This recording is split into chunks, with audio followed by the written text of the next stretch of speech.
Gopher is something that runs, is a, hey, go for this, go for that. Go book this entry, go book that entry. Transactions in bulk. I want to Transactions in create bulk. 500 invoices. If you're clicking through doing it manually, waste of time. Gopher can do it for you in bulk. That's right.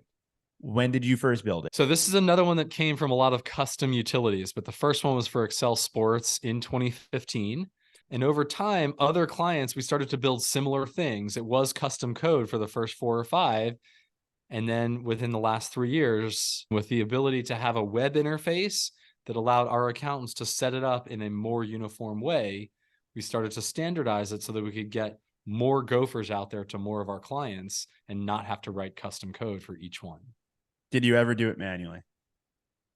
Never. Even at the beginning, QuickBooks Desktop has an import functionality. You can create IIF files. So I had transformers that would take Excel files and convert it to something you would upload into it. So that was sort of the prototype for what Gopher became. What is one of the best use cases that you've seen of Gopher? Well, I think that in some cases we'll have a different product, but because we allow you to create what's called an updating only Gopher that modifies existing entries but doesn't create new ones, you could add something to already existing paychecks in QuickBooks to add some piece of data or a class or a department or whatever it is that you're looking for.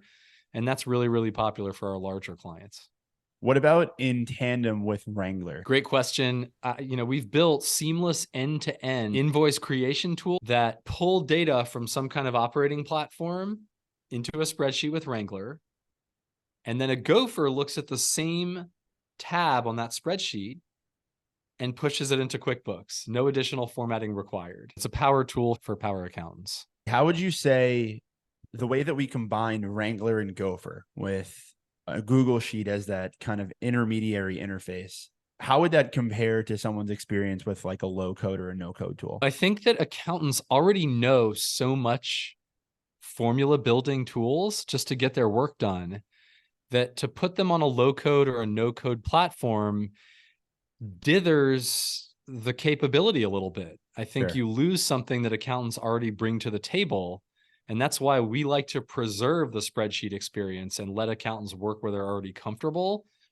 It's not that there's not a place for low code and no code. Yeah. But if you can write a good VLOOKUP, SUMIF, even indirect or offset, if you can integrate those things into your workflow, that's very nearly, and some would argue, actually code. Right. So use it. We're essentially putting power tools in place and then safely exposing the 1 or 2 wires that you already know how to touch. You won't break anything. Try to put some guardrails. Yeah. Yeah. That's right.